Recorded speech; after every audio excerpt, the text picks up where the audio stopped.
Hi, I thought it might be useful to show a video of one of my daily practice pieces. Perhaps I should say nearly daily practice. I don't manage to paint every day, and some days I might only have time to do a bit of colour swatching or some little thumbnails for ideas for compositions, something like that really. This is one of the sort of daily practice paintings I do in a sketchbook. They're quite loose and intuitive, and they don't take very long. This one, I think the recording's about 16 minutes long, and I haven't added or removed anything, so this is how long it took to make this little painting in my sketchbook. Why do I do it? Well, I don't do it every day, as I said. I do it as often as I can, sometimes as a warm-up, and sometimes when I know I haven't got time for a proper painting session or a studio session. It's just a quick thing I can do.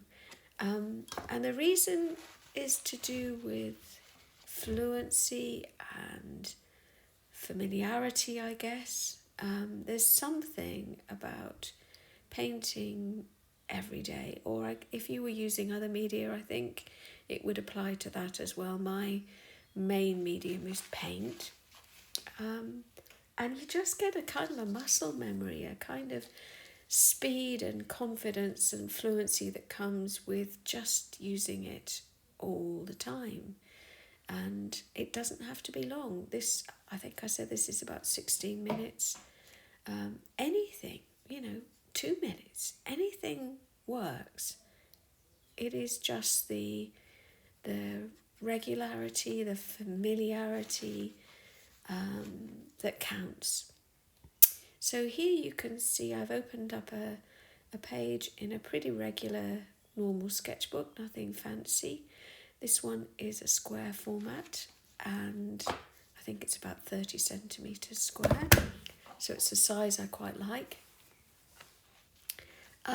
You can see that I've put a piece of contrast colour paper behind the page I'm working on, and that's simply because I like to put a piece of card or paper underneath the page I'm working on, because it does help to stop stray bits of paint getting through onto the next page, and it also stops the transfer of marks, and I find that really useful because it's annoying when you go on to work on a new page and it's picked up a load of marks from the previous thing, especially when I'm doing sgraffito marks like I was just doing in the video. You can see I've just taken a pen and I've scratched through some lines.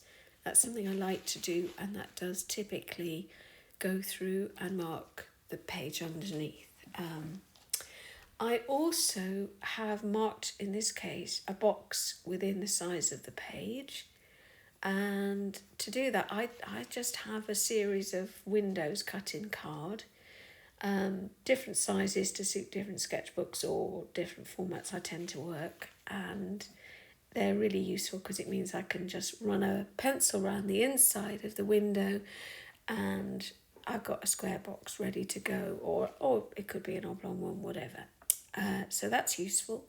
And then in this case, I've also used some masking tape to mask it out, so I get a nice clean edge. Don't always bother with that, and sometimes I go right up to the edge of the paper in a sketchbook. It's really just how I feel.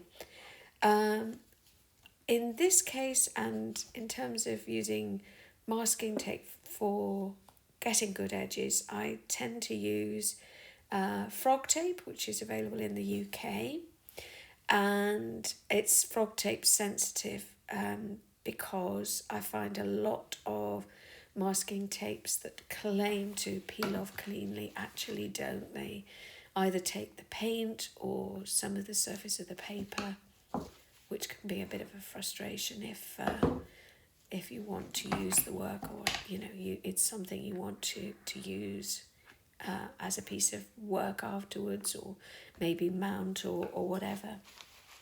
Just want to talk about some of the tools I've been using. I think you've seen a dipping pen. That's an ordinary ink pen, but without any ink, used to make sgraffito, scratched marks through the paint layer. You can also see, I think a minute ago I had I think it was just an old screwdriver, which I quite often use for making marks as well. I added a bit of oil pastel in the sky area a few minutes ago, and I do quite often use a little bit of mixed media, often just some coloured pencils or a bit of oil pastel, sometimes a bit of soft pastel too. One of the advantages of acrylic is because it dries so fast, you can kind of work stuff in either when it's wet or literally hang on a couple of minutes and do it when it's dry. So it's very flexible, which is something I really like. You can also see in the picture a wedge, which is a silicone wedge made by Catalyst. And I use these a lot when I'm painting. In this case, I used it to kind of pull the paint smoothly across the surface. You saw that a few minutes ago. And that's something I like. It's also great for making kind of linear marks. I just find them really useful tools. They sit in the palm of your hand really nicely with that sort of kidney shape. Very smooth, and they're really durable. I think the one you can see in the picture I've probably had for about, I don't know, maybe 8 years. They get a bit scruffy looking, but they carry on working perfectly, and you can either wash them when you're finished or just peel off the acrylic when it's dry. So super easy to look after and a really durable tool, really worth having in your kind of armoury, I guess. So in terms of what I'm doing here, I haven't had any pre-planning. This is just working instinctively from a walk that I've done. In this case, I came back from one of the regular walks I do, literally from home, just a quick walk around the fields and the lane. And so this was in my mind, in my head. I'll have taken some photographs of it, but I'm not actually working from one. It's really just from memory. And I'm particularly playing with a sort of slightly different colour scheme with some subtle greens, and the greens are made actually with Payne's grey and yellow, and possibly a little bit of black actually. They give these quite sagey greens that are quite hard to mix in other ways. It's a pretty limited palette, as you can see. So I've got some kind of orangey colours, I've got Payne's grey, I've got some nice neutrals, and some cerulean blue there. I'm mixing them just to the side. I'm using my usual Stay Wet palette format, which is an old tray with a layer of tissue paper or kitchen paper in this case, which I've soaked, and then a layer of, you can use baking paper, greaseproof paper, or you can use tracing paper. Really any of those kind of things work.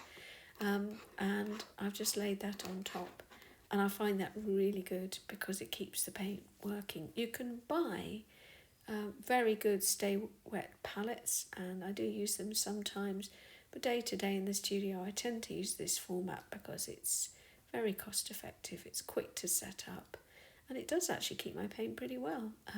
So yeah, that's what I do. So limited palette. I've mixed some neutrals here, so I've got some nice neutral kind of bluey greys coming in as a contrast to that nice hot orangey red and the darkness of the Payne's grey. The method of working is pretty random here. I'm mixing the colours. They're not straight from the tube, they're all mixed. And one of the things I tend to do is just add a tiny bit of some of the other colours on my palette when I'm mixing a colour, because what it does is creates this sort of harmony, this unity, that the colours all really work together because they all include some of the same elements actually. So it really does help with a kind of continuity and with a feeling of just kind of unity in the picture surface, in the colours that you're making.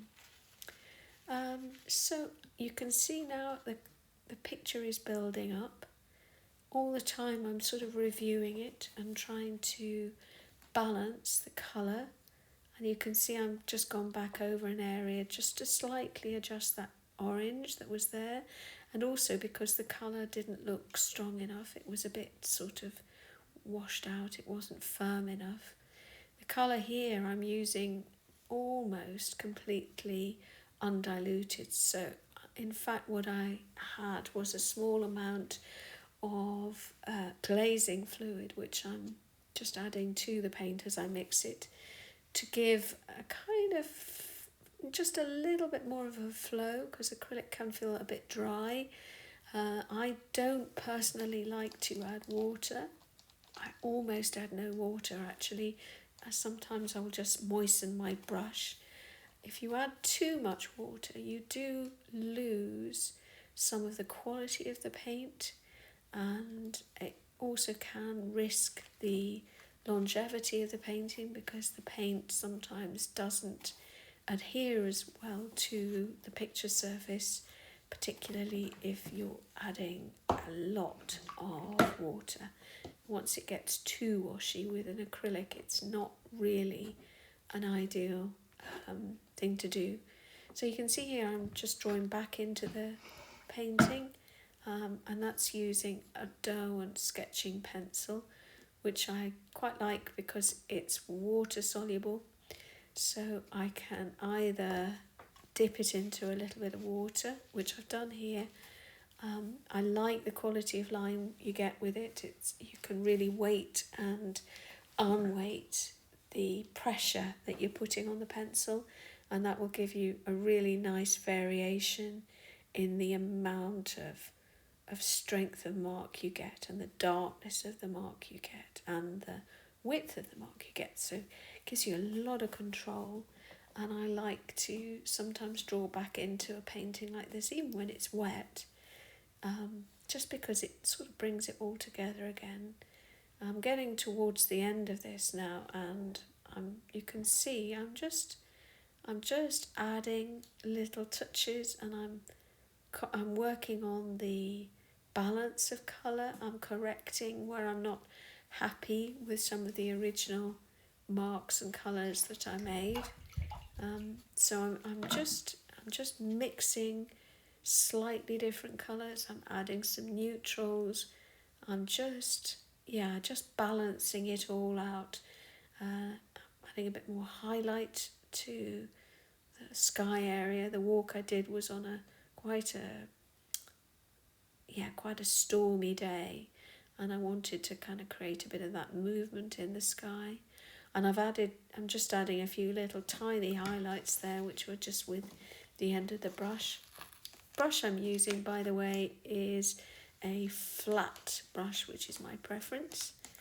And I'm just removing the tape, and you can see it's given me a nice clean edge. Fiddly thing to do. I'm wearing gloves because I don't like to get too much acrylic on my skin. I do like to be a bit careful about that, partly because I get a bit of eczema, but just general precaution. You can see nice clean edges, even where I've been quite rough with them, just peeling the last bits of tape away. And that's one of my daily practice paintings. I hope you found it useful with me just kind of going through and explaining what I'm doing. I just hope you enjoyed it. Leave me a comment if you did. And happy painting.